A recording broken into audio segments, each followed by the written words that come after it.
Welfare പൊളിറ്റിക്സിനെ കുറിച്ച് കൂടി സംസാരിക്കണം. നവംബർ മാസത്തിൽ 3600 രൂപയാണ് പെൻഷനായി ഒരാൾക്ക് കിട്ടിയിട്ടുള്ളത് ക്ഷേമ പെൻഷൻ ഗുണഭോക്താക്കളുടെ കാര്യത്തിൽ. ഈ തദ്ദേശ തെരഞ്ഞെടുപ്പിന് മുൻപാണ് ക്ഷേമ പെൻഷൻ 2000-ലേക്ക് വർദ്ധിപ്പിച്ചതെന്ന് മാത്രമല്ല പുതിയ പെൻഷനുകൾ അനൗൺസ് ചെയ്തത്, പുതിയ ഡയറക്റ്റ് ക്യാഷ് ബെനിഫിറ്റ് പ്രോഗ്രാമുകൾ അനൗൺസ് ചെയ്തത്. ഇപ്പോൾ സാധാരണ നിലയിൽ അതിന്റെ ഗുണഫലം ഉണ്ടാകുമെന്ന് നിങ്ങൾ പ്രതീക്ഷിച്ചിട്ടുണ്ടാവുമല്ലോ. ക്ഷേമ പ്രവർത്തനങ്ങളുടെ ഫലം ഉണ്ടാവുമെന്ന് പ്രതീക്ഷിച്ചിട്ടുണ്ടാവും. 2021 തുടർഭരണം കിട്ടാൻ സർക്കാരിന്റെ ക്ഷേമ പ്രവർത്തനങ്ങൾ ഒരു ഘടകമാക്കുകയും ചെയ്തിരുന്നു. ഇന്നിപ്പോൾ എം മണി വളരെ അട്രോഷ്യസ് ആയിട്ടുള്ളൊരു പ്രസ്താവനയൊക്കെ നടത്തിയിട്ടുണ്ട്. ഞങ്ങളുടെ പണം വാങ്ങി ഫുഡ് കഴിച്ചിട്ട് പിന്നെ ഞങ്ങൾക്ക് നൈസായിട്ട് പണി തന്നു എന്നുള്ള മട്ടിൽ അതുപോലെയുള്ള പരാമർശങ്ങൾ ഇനി ഉണ്ടാവുമെന്നറിയില്ല. എന്തായാലും എൻ്റെ ചോദ്യം ഇത്രയേ ഉള്ളൂ, എത്ര വെൽഫെയർ സ്കീംസ് പുതുതായിട്ട് അനൗൺസ് ചെയ്താലും ഇനി പെൻഷൻ കൃത്യമായിട്ട് കൊടുത്താലും അതിനെയും മറികടക്കുന്ന ഭരണവിരുദ്ധ വികാരം, സർക്കാരിനോടുള്ള വിപ്രതിപത്തി കേരളത്തിലെ ജനങ്ങൾക്കിടയിൽ ഉണ്ട് എന്ന് ബോധ്യപ്പെടുകയാണോ?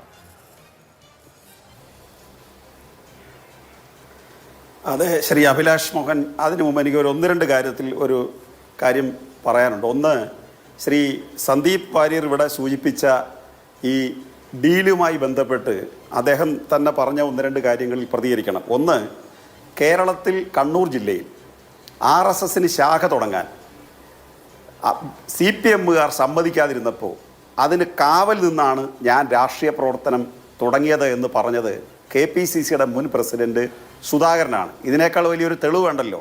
CPM അല്ല കേരളത്തിൽ കോൺഗ്രസ് കഴിഞ്ഞാൽ വളരേണ്ടത്, അത് BJP ആണെന്ന് വളരെ വ്യക്തമായി അദ്ദേഹം സ്ഥാപിച്ചതാണ്.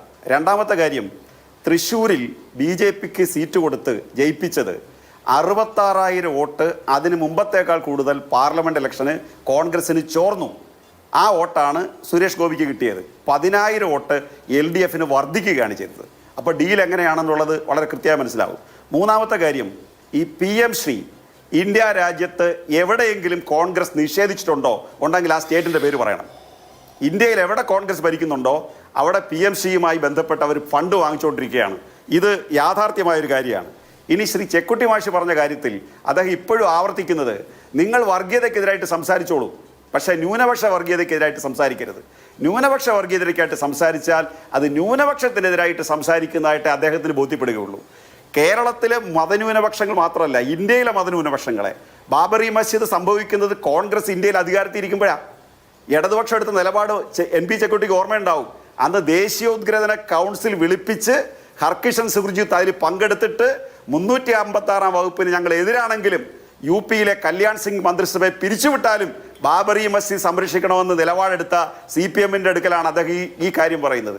അതുപോലെ BJP അധികാരത്തിൽ വരാതിരിക്കാൻ വേണ്ടി UPIക്ക് നിരുപാധികമായി പിന്തുണ കൊടുത്ത CPMനെ കുറിച്ചാണ് അദ്ദേഹം ഇത് പറയുന്നത്. അതുകൊണ്ട് ന്യൂനപക്ഷത്തിനെതിരായിട്ട് സംസാരിക്കുന്നത് ന്യൂനപക്ഷ വർഗീയതയ്ക്കെതിരായിട്ട് സംസാരിക്കുന്നത് ന്യൂനപക്ഷത്തിനെതിരെ സംസാരിക്കുന്നതാണ് എന്ന നറേറ്റീവ് കേരളത്തിൽ വില പോകില്ല. ഇനി അങ്ങ് ചോദിച്ച ചോദ്യം, ശ്രീ M മണി പറഞ്ഞതിനോട് യാതൊരു യോജിപ്പുമില്ല സാർ. അദ്ദേഹം പറഞ്ഞതിൻ്റെ വാച്യാർത്ഥം എടുത്താൽ അത് യോജിക്കാവുന്ന കാര്യമല്ല. പക്ഷേ അദ്ദേഹത്തിന് കേരളത്തിൽ ഒരു എക്സംഷൻ ഉണ്ടാവുമല്ലോ, ആ ഉദ്ദേശത്തിലായിരിക്കും അദ്ദേഹം പറഞ്ഞത്. ഇനി അതിനോട് ചേർത്തിയ ഒരു കാര്യം പറയാം. ഇടതുപക്ഷത്തിന്റെ നിലപാട് ഏത് ആനുകൂല്യം കൊടുത്താലും, അല്ല ഞാൻ അതൊന്ന് കൺക്ലൂഡ് ചെയ്യട്ടെ സാർ. അതായത് ഇടതുപക്ഷത്തിന്റെ നിലപാട് ഏത് ആനുകൂല്യം കൊടുത്താലും അത് സർക്കാരിൻ്റെ ഔദാര്യമല്ല, വാങ്ങുന്നവരുടെ അവകാശമാണ്. ഉദാഹരണം, കേന്ദ്ര സർക്കാർ വീടിന് പൈസ കൊടുക്കുന്നത് 72,000 കേരളം കൊടുക്കുന്നത് 4 ലക്ഷമാണ്. ഈ 72,000 കൊടുക്കണമെങ്കിൽ നരേന്ദ്രമോദി ഈ വീടിൻ്റെ ഐശ്വര്യം ഒന്ന് വീടിൻ്റെ മുമ്പിൽ എഴുതി വെക്കണം. കോൺഗ്രസ് ഭരിച്ചിരുന്നപ്പോൾ ഒരു ചെറിയ തോതിൽ നടപ്പിലാക്കിയ ഒന്നാണ് ഇന്ദിരാ ആവാസ് യോജന, അതായത് ഇന്ദിരാഗാന്ധിയുടെ പേരിൽ വീട് കൊടുക്കൽ. ഇത് രണ്ടും ഇല്ലാതാക്കിയിട്ട് LDF വന്നപ്പോൾ പണ്ട് MN ഗോവിന്ദൻ നായരുടെ പേരിൽ വീടുണ്ടായിരുന്നു, ലക്ഷം വീട് പദ്ധതി, EMS ഭവന പദ്ധതി ഉണ്ടായിരുന്നു. ആ പേരുകളെല്ലാം ഒഴിവാക്കിയിട്ട് ലൈഫ് മിഷൻ കൊണ്ടുവന്നു. കാരണം സർക്കാർ ഇത് കൊടുക്കുന്നത് സർക്കാരിന്റെ ഔദാര്യമല്ല, ജനങ്ങളുടെ അവകാശമാണ്. ആ ഒരു പൊതുധാരണയ്ക്ക് അല്പം മങ്ങലേൽപ്പിക്കുന്ന ഒരു വാചകമാണ് M മണി സഖാവിൽ നിന്ന് ഉണ്ടായതെന്നുള്ളത് യാഥാർത്ഥ്യമാണ്. അത് പാർട്ടി പരിശോധിക്കട്ടെ, അദ്ദേഹത്തിന്റെ രാഷ്ട്രീയ നേതൃത്വം എല്ലാം പരിശോധിക്കട്ടെ. പക്ഷേ ഇടതുപക്ഷത്തിന്റെ നിലപാടെന്ന് പറഞ്ഞു കഴിഞ്ഞാൽ അത് ആനുകൂല്യങ്ങൾ കൊടുക്കുന്നത്. ഇനി അങ്ങ് ചോദിച്ച പ്രശ്നത്തിലേക്ക്, ഞങ്ങൾ ഈ ഗവൺമെന്റിന്റെ കാലത്ത് നടപ്പിലാക്കിയത് ഈ അവസാനം വന്ന പെൻഷൻ പദ്ധതി മാത്രമല്ല. കേരളത്തിന്റെ ചരിത്രത്തിൽ 2000 രൂപ പെൻഷൻ വരുമ്പോൾ 45 VS തുടങ്ങി, EK നായനാർ തുടങ്ങി, അത് 120-ലെത്തി.